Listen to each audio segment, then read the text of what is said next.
You must be sent far away before Madrid notices your existence too much. Querían borrarla con tanta pulcritud que Madrid no llegase jamás a saber que había existido.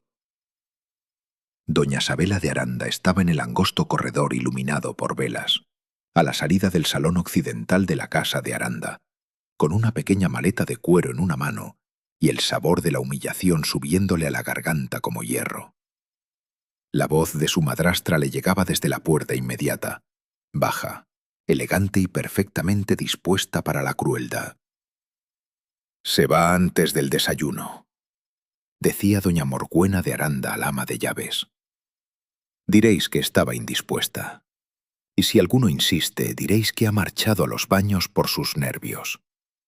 Clarisa no debe perder un solo porvenir, porque esa muchacha no haya aprendido el don de permanecer sin ser vista». Se oyó un murmullo de obediencia. Sabela no se movió. Había pasado 8 años aprendiendo el arte de quedarse inmóvil mientras los demás reescribían su vida delante de ella. Lo aprendió cuando el retrato de su madre desapareció del cuarto de mañana y nadie respondió cuando preguntó a dónde había ido. Lo aprendió cuando las invitaciones dejaron de llegar en su nombre y Morguena explicó, con una mano sobre el pecho, que el mundo podía ser muy cruel con las jóvenes delicadas no del todo aptas para el lucimiento. Lo aprendió cuando su padre empezó a hablar de ella no como de una hija, sino como de una dificultad práctica que habría de resolverse más tarde. El silencio se había vuelto la forma misma de su supervivencia. Mas aquella noche el silencio no parecía protección, parecía entierro. «Quizá me lo agradezca dentro de 10 años», continuó Morguena. «Si se queda, la gente hará preguntas. ¿Por qué fue escondida la hija mayor? ¿Por qué se presentó primero a la menor? ¿Qué se hizo de la dote de la primera esposa, consumida toda en reparos que nunca mejoran la casa? No. Lo mejor para todos es que Sabela se vaya calladamente». Aquellas palabras la hirieron más de lo que esperaba, no porque fuesen nuevas, sino porque por fin estaban dichas sin velo. Apretó los dedos sobre el asa de la maleta hasta sentir cómo las costuras mordían el guante. Entonces surgió otra voz desde la sombra que quedaba a su espalda. «Tengo curiosidad, doña Morguena», dijo un hombre en tono tan calmado que heló el pasillo entero. «Cuando decís lo mejor para todos, ¿incluís en esa cuenta a doña Sabela?» Morguena quedó inmóvil.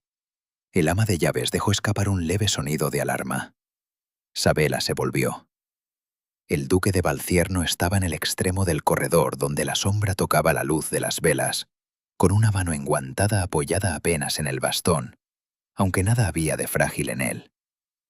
Alto, austero por hábito más que por naturaleza, vestido de negro severo, llevaba el rango con la compostura de quien hace mucho descubrió que el poder obra mejor cuando no tiene prisa. La sociedad lo llamaba frío, soberbio, difícil, imposible de adular y peligroso de ofender. Sabela lo había creído todo. Ahora vio otra cosa. Atención. Atención entera. De esa clase que a ella le había sido negada durante años. Morguena se recompuso la primera, como hacen las mujeres de su especie. «Excelencia», dijo con suavidad, avanzando con una gracia que habría engañado a cualquiera que no hubiese oído el último minuto.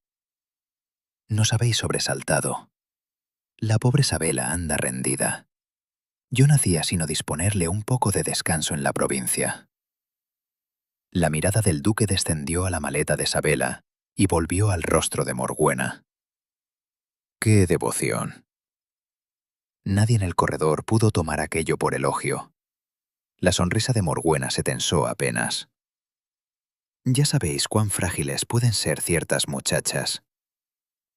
A algo inesperadamente acerado dio entonces nombre Sabela dentro de sí. Aún no valor, solo el cansancio despojado de urbanidad. «Jamás he tenido ocasión de ser frágil», dijo. El corredor quedó en silencio. Morguena se volvió hacia ella con advertencia en los ojos, Pero el duque había dado ya un paso. No tomó la maleta de Sabela. No la compadeció. Se detuvo solo a su lado y dijo con entera claridad: Mi madre lleva un mes entero lamentándose de que deba soportar Madrid sin una sola joven sensata en casa. Si doña Sabela está siendo enviada lejos para comodidad ajena, creo que puedo resolver el inconveniente. Morbuena parpadeó. ¿Cómo decís? Como oís, doña Sabela vendrá a Valcierno bajo la protección de la duquesa viuda.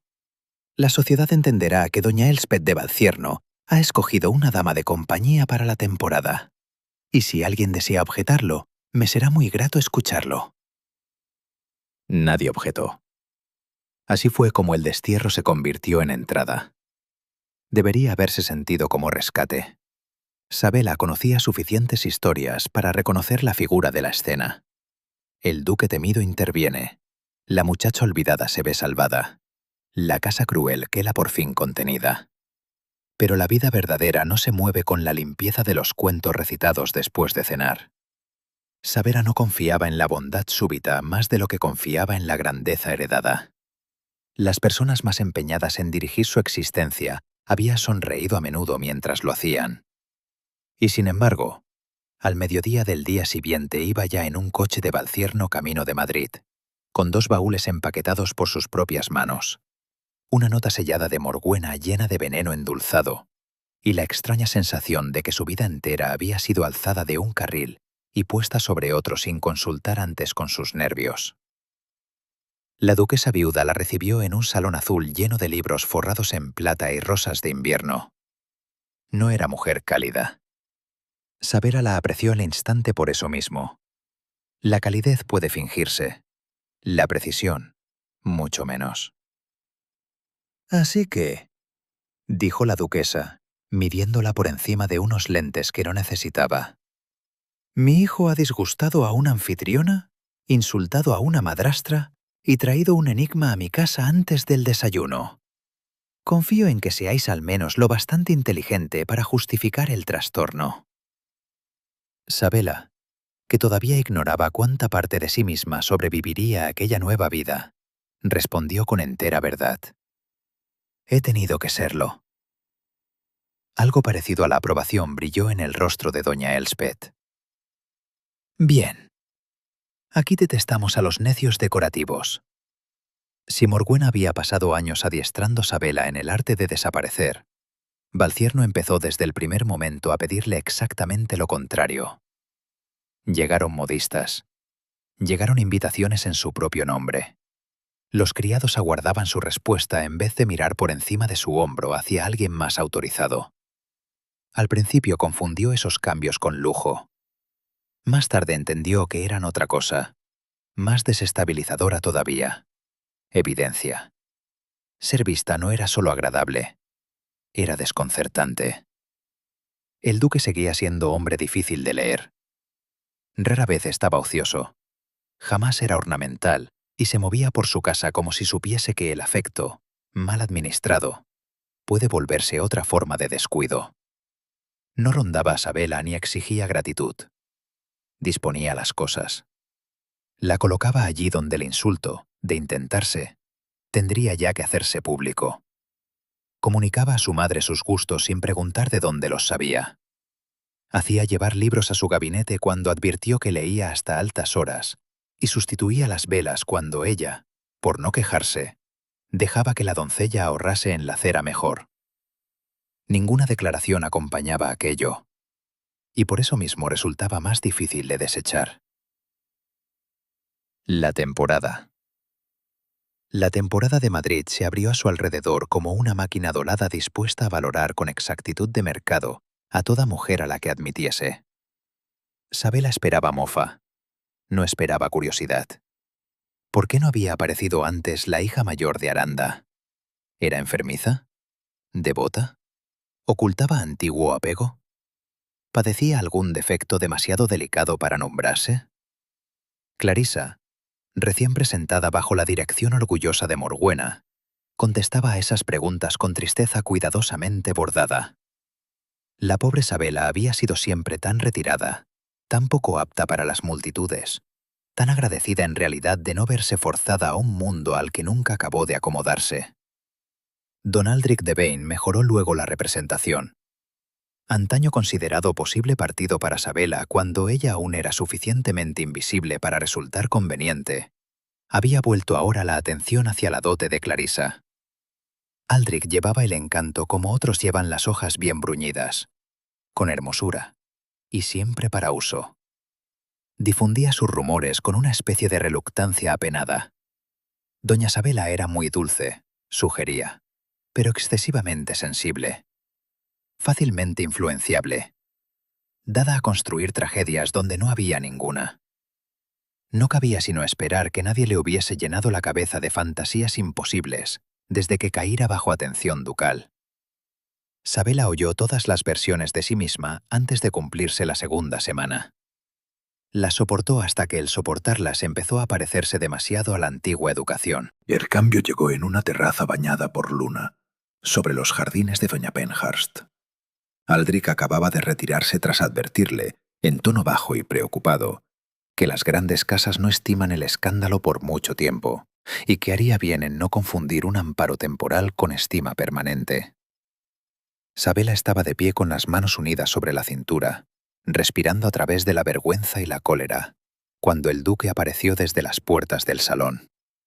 «Tiene el instinto de un salteador vestido para corte», dijo. No debería haberse reído. Lo hizo. «Entonces está en la profesión exacta». El duque se detuvo a su lado, no tan cerca como para reclamar, solo lo bastante cerca para volver innecesaria la retirada. La música llegaba débil desde el interior. Abajo ardían las linternas a lo largo de la grava como estrellas cautivas. «Deberíais decirme cuando os habla de esa manera», dijo él. «¿Y haceros desafiar a todo hombre que confunda la urbanidad con permiso?» «Si fuere menester». Ella volvió la cara hacia él. «Lo decís como si nada os costase». La comisura de la boca del duque se movió apenas. «No nada. Solo menos de lo que puede costaros a vos». La honestidad de la frase deshizo algo en su interior. «¿Sabéis qué es lo más extraño de todo?», preguntó tras un momento. «¿Qué?» «Que no creo que mi madrastra me odie por mí misma». Mantuvo la voz llana, aunque la fractura se oía debajo. «Creo que odia el hecho de que yo sea prueba. Prueba de un primer matrimonio. Prueba de un dinero que debía llevar un nombre. Prueba de una parte de la casa que existió antes de que ella entrara. Resultó molesta, sobre todo, porque permanezco». El duque guardó silencio durante bastante tiempo. Luego preguntó: «¿Qué fue del asiento matrimonial de vuestra madre?». Sabela se volvió del todo hacia él. Era la primera pregunta inteligente que alguien hacía. La respuesta salió en fragmentos. Su madre había traído cuantiosa dote, parte en metálico, parte en papel del reino, parte en renta de una pequeña propiedad de Guadalajara, asentada separadamente sobre cualquier hija del matrimonio.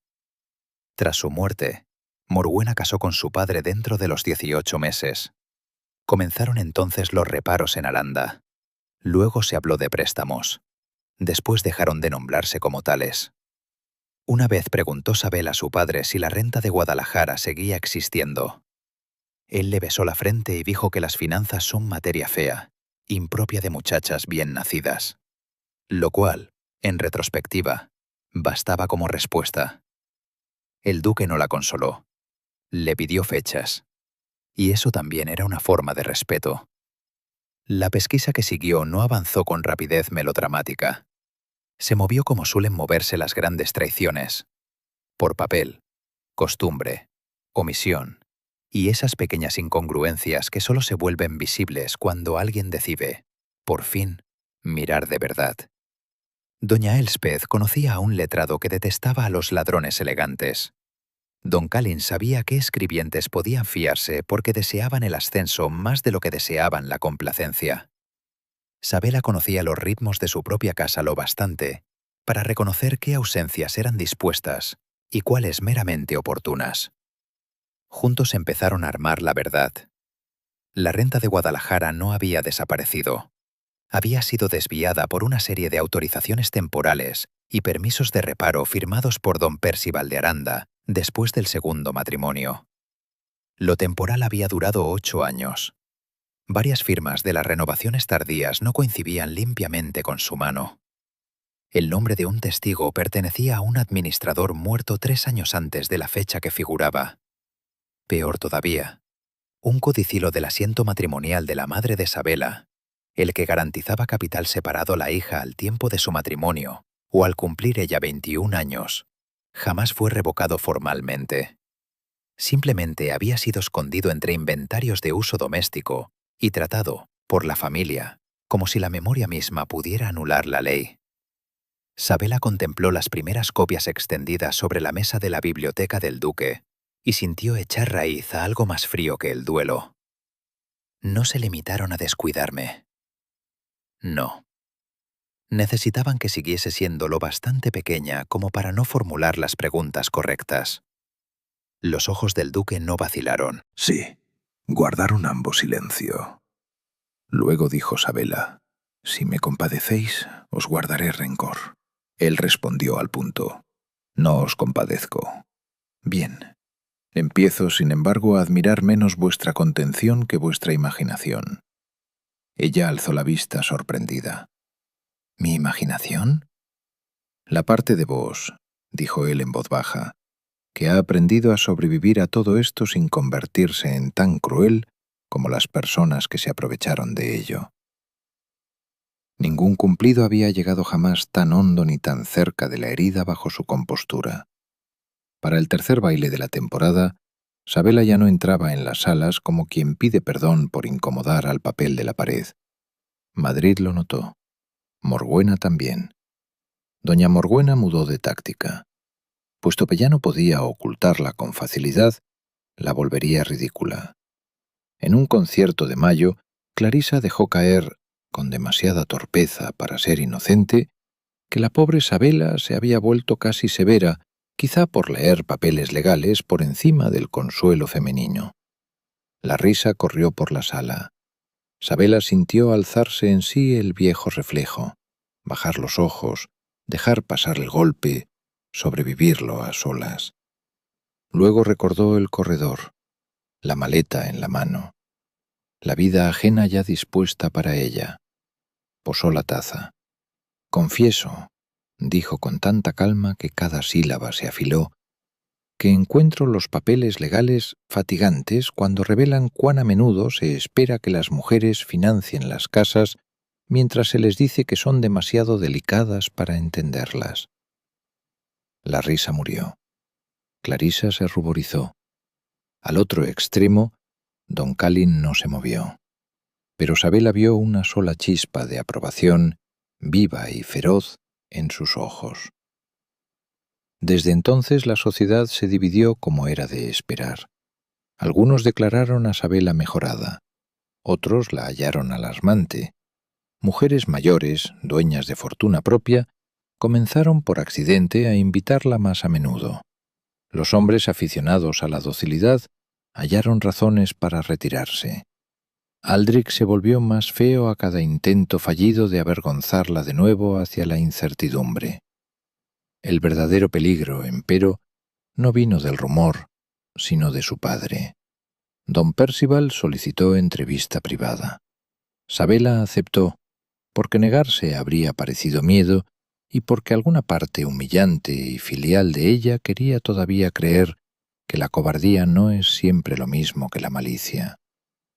La recibió él en un salón alquilado, con toda la tristeza blanda de un hombre que espera que la debilidad excuse aquello que la fuerza no fue capaz de hacer. «Hija mía», comenzó extendiendo las 2 manos. Ella no las tomó. El rostro de él cambió, apenas. «Veo que os han endurecido». «No», respondió Sabela, «solo me han hecho visible». Él hizo gesto de dolor. Lo que siguió fue peor que la ira. Habló de presiones, de reparos, de expectativas, de los nervios de Morgüena, del porvenir de Clarisa, de medidas temporales que duraron más de lo previsto. de documentos que firmó sin entender del todo, de consejos de los que no debió fiarse. No nombró una sola vez el dinero de vuestra madre si no era empujado hasta ello por las preguntas de Sabela. —¿Y el plan para mandarme lejos? —preguntó ella por fin. Él bajó los ojos. Morgüena creyó que era lo mejor. —¿Para quién?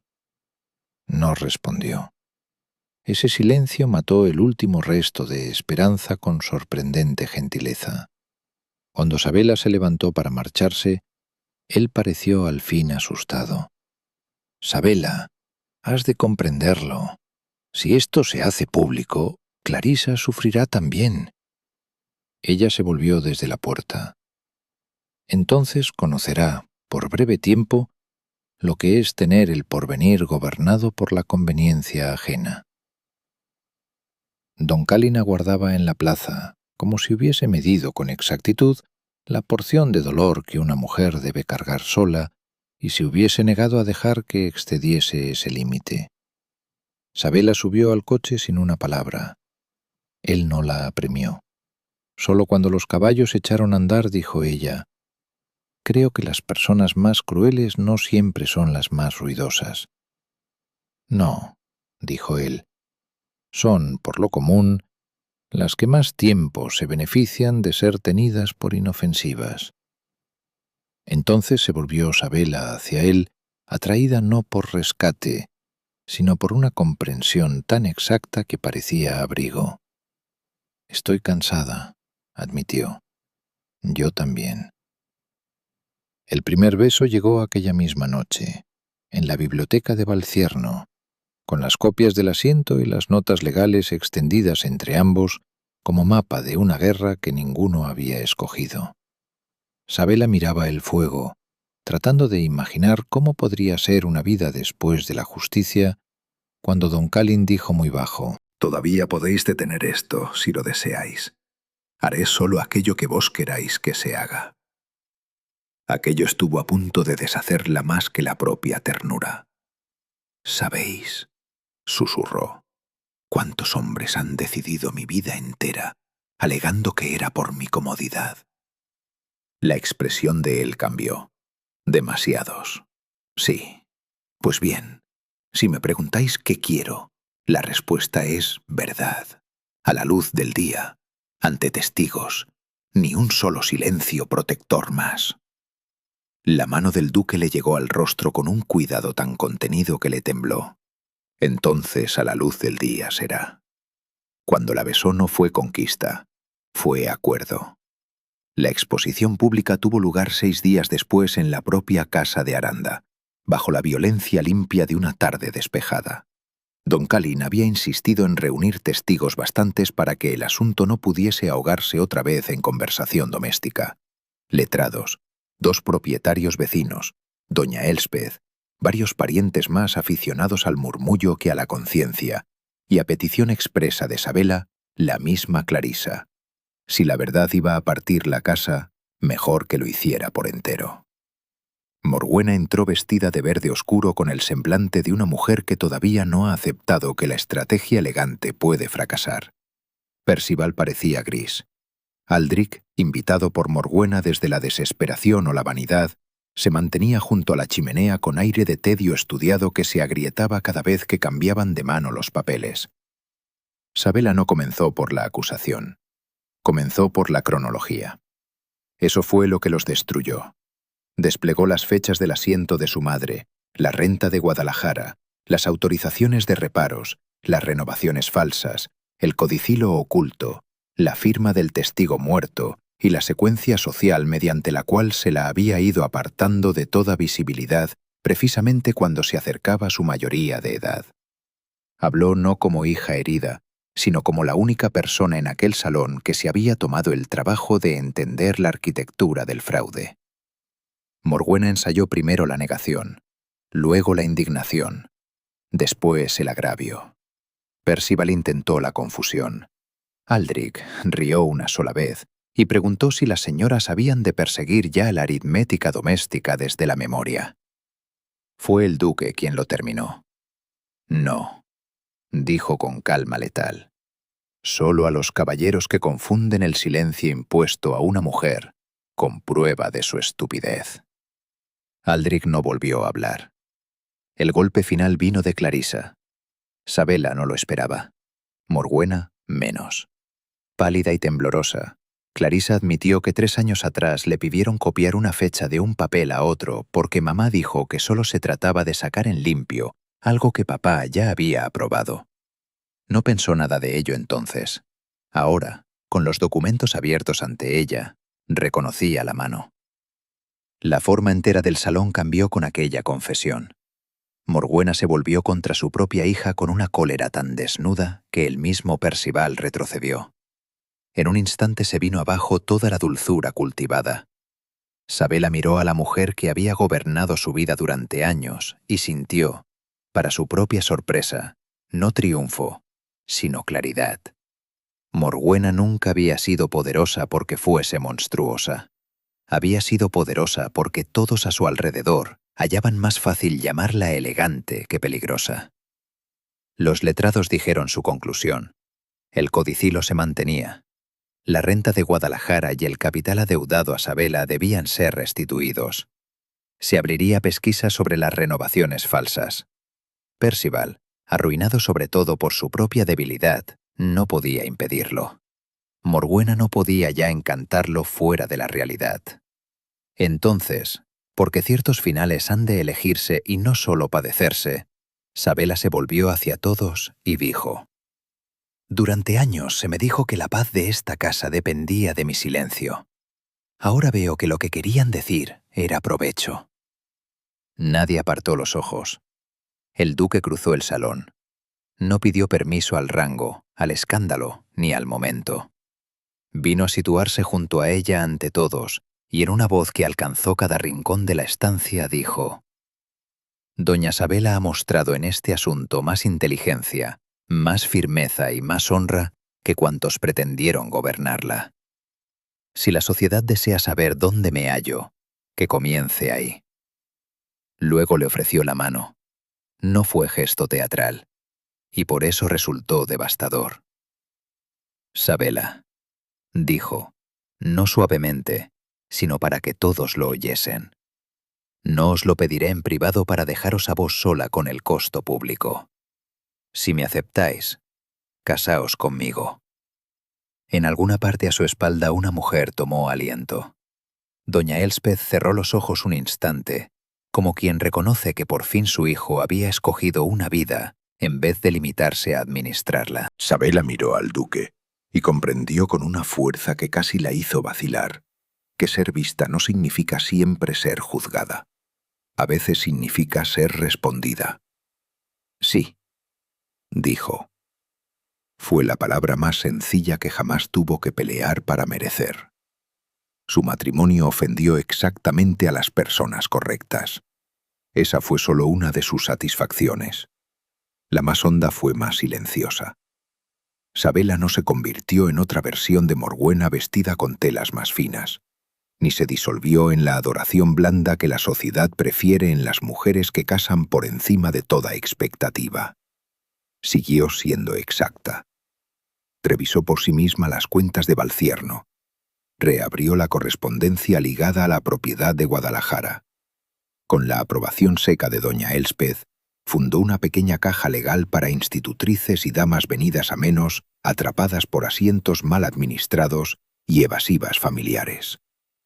Don Calín, que había llevado la soledad como si fuese deber, descubrió que la alianza no disminuye la autoridad, sino que la afina. En los años que siguieron, los huéspedes de Valcierno hablaron con admiración de la inteligencia sosegada de la duquesa, del imposible respeto del duque por su juicio, y del hecho insólito de que mujeres en aprieto saliesen de aquella casa no con consuelo, sino con copias de instrucciones legales y nombres de letrados fiables. La mayoría jamás supo que todo comenzó en un corredor con una maleta, una frase destinada a borrar una vida, y la negativa de un hombre a dejar desaparecer a la hija invisible. Pero Sabela sí lo supo. Y algunas noches, cuando se encendían las lámparas y don Calín levantaba la vista de sus papeles para preguntarle qué opinaba de alguna cláusula difícil o de alguna complicación social, ella sentía otra vez el primer estremecimiento transformador de todo aquello. No haber sido rescatada, sino reconocida, y haber construido desde ese reconocimiento una vida que nadie volvería a reescribir nunca más en silencio.